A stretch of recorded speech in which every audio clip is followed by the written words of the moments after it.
So I see Mitt Romney and Ryan are playing the Benghazi Libya attack as a major foreign policy blunder or whatever, or so on. And I see that Secretary Hillary Clinton is now saying that she's at fault, etc.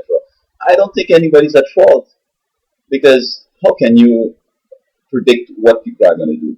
I mean, there are a million and one things people could have done. Okay, let me say that. Okay, it's either everything will be good or there's going to be some attack on the embassy. What you going to do? You're going to station a battalion over there. Embassies operate with the consent of foreign governments, and foreign governments exercise protection, all right, and so forth. But if that foreign government turns a blind eye and some of the friends come and do a thing, then nobody could predict that. I noticed that the FBI was like miles away before going onto the site because look, this whole strategy, and this is what folks need to understand. The whole strategy is to create a kind of idea in people's minds that it's a national security issue. We need a Republican who will go there and fight everybody to the nail and to the teeth. But that's contrary to what we need right now. It's something like a 9-1. Well, I think it happened on 9-1. And if we had Bush and Cheney again, they would have gone shooting up Libya. But you see, that was a trap. Okay? Starting with Libya. Oh, look at that. Let's go in with some might and let's go crush them. But how you find these guys? They don't wear no uniform. It's just another set of things, just like Libya, like Afghanistan and Iraq. Again, you don't know who the enemy is. And you're going in and shooting up people, shoot innocent people, and then the whole nation turn against you. And you can't exist in a society where nobody is on your side. Furthermore, I believe that the enemy is luring us into a fight. If we started to attack Libyans and try to defend and this and that, then guess what will happen?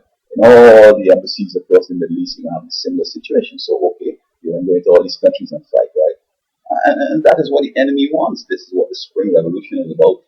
This is why Bush then were forerunners to the Spring Revolution. In fact, they created it because they got rid of Saddam Hussein and they got rid of the Taliban, which is what the Spring Revolution is doing. And the same people that was behind Bush and them, the same people behind this whole Spring Revolution, even the attack, I would want to say.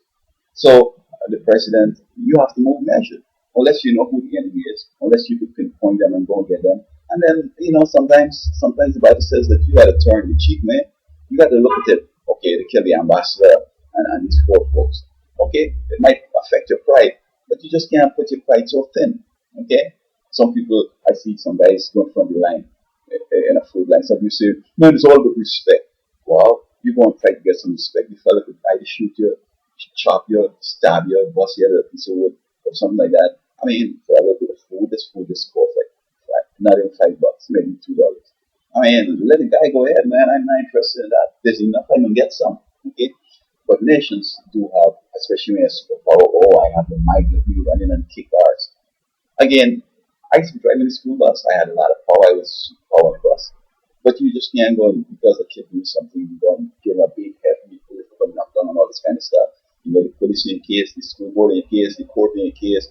There's so many people, and in fact, if all them students decided to fight against you, you can't win. Even if it's elementary students, you can't beat a bus load of them. They can get you on the ground, they're going to bite you, they're going to pull your stuff and so on, and they'll kill you. Okay?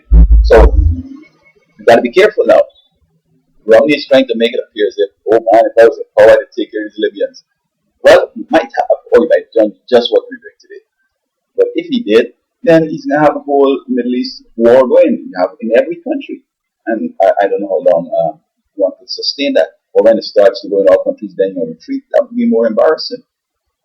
Better you appeal to people's rationale and say, listen, we expect foreign governments to protect embassies. And if foreign governments fail to protect, then what else can we do? All right? But this was key to get us into the fight that really, really, really is the fight to destroy the economy. Because when you get into a big fight like that, every country in the Middle East you have to go into. And then the fears start to happen. Plus, what God is doing, I don't know. But then again, the people start to hold on to the money, and the economy start to slip. And then people who are just working also in the creating chaos in the Middle East with the Spring Revolution, they're also in their strategic positions all around the world in important situations. So those in the stock market may say, oh Lord, everything is collapsing, taking money out. Oh, they're going to complain. Oh, the unemployment is soaring. Oh, the economy is slipping. Oh, this. Man, you have a whole mess in the world. So I think that all this planning you can do is just a waste of time. You have to trust governments that they're going to protect the embassies. And when 4 or 5 people die, I mean, who wants people to die? You don't want your father to die, your son to die, your brother, your sister to die. But then there's a remedy. You get insurance, and you know what I mean, and so on and so forth, and you hope that things can improve in the world, and then you take caution, take the people out of the area, and that's it. But to go on a footing, fighting footing, man, that's crazy.